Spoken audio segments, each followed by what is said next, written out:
competition has forced the 911 GT3 RS to prioritize lap times over driving enjoyment. The 911 Carrera line has softened, now full of GT cars rather than the wild children of yore. All of this gave Porsche Motorsport a vacuum of emotion and purity to fill with just 991 examples of its glorious 911R, a machine focused on putting unadulterated feel and enjoyment back into driving. Even amongst the die-hard Porsche fraternity, just going faster doesn't work for everybody. Fortunately, just such people live, breathe, and work at Porsche Motorsport. This part of the company makes its living building Porsche's fastest machines, like the Cayman GT4 and the 911 GT3 and GT3 RS.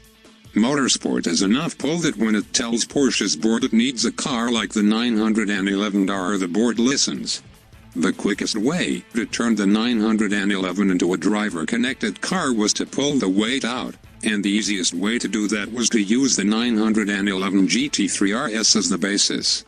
At 3,020 pounds, the R is 110 lighter than the race-bred GT3 RS. S2 and turbocharging in the interest of car lover must-haves like induction noise, butterfly chirps, intuitive throttle response, and purity of sound. The 911R simply borrowed the GT3 RS's 4.0-liter flat six. So there's 500 horsepower of engine playing for keeps. The car ripping to 60 miles per hour in 3.7 seconds from a standing start, hitting 124 miles per hour in 11.6 seconds, and continuing on to 201 miles per hour thanks to the lack of a monster, drag-inducing rear wing. The dry sump engine revs and feels like it wants to keep revving forever. Porsche has kept the GT3 RS's dynamic engine mounts, which it uses to keep movement of the rear-mounted engine from upsetting the car's attitude mid-corner. This car makes no apologies for its ugly fuel economy number because, well, there are more economical 911 seconds you can choose from. Fifth gear is underdriven and sixth has a ratio of 0.88 to 1, which is between fifth and sixth on the 911 single-quote S7-speed manual. The front badge has been thrown out in favor of a lighter sticker. The front splitter is deeper than usual, and there's a flat floor and an underbody diffuser the size of a commercial barbecue under the tail, which does its best to take over where the slightly stretched 911 Carrera spoiler runs out of push. The whole thing is managed via 3 pedals and a bespoke 14-inch leather-bound steering wheel with no buttons whatsoever. It's like Porsche took all of its latest Go Faster technology and tuned it backwards until it fell into a feedback sweet spot.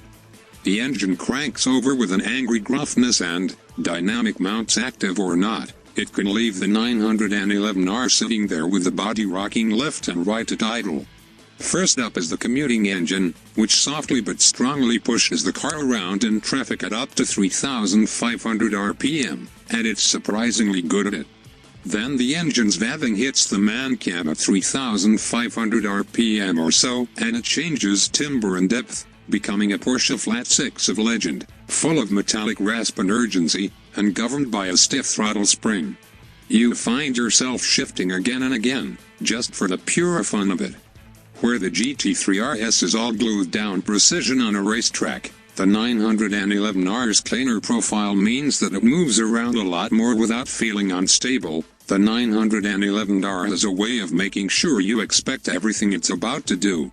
The softer springing and damping allow you to discern the car's rear-engined layout more than in the racers, and there's enough vertical compliance in the suspension to bring back some of the classic 911 walking around feel.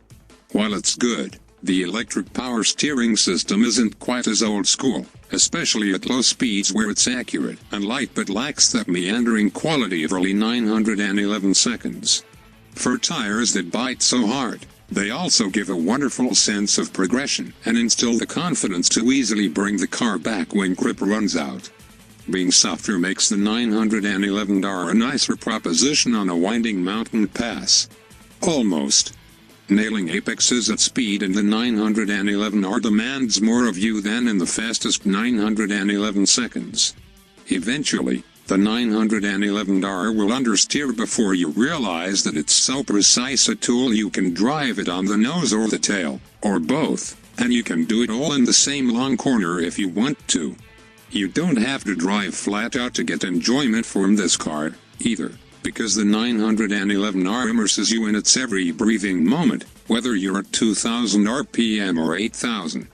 The 911R delivers that special, rare feeling of the driver being utterly at one with every piece of the machine. You release the brake pedal like it's part of your foot, tweak the wheel like your hand is touching the surface of the road, accelerate away with a throttle pedal that knows the difference between 6201 RPM and 6202. This is the Porsche that lives up to Porsche's hype.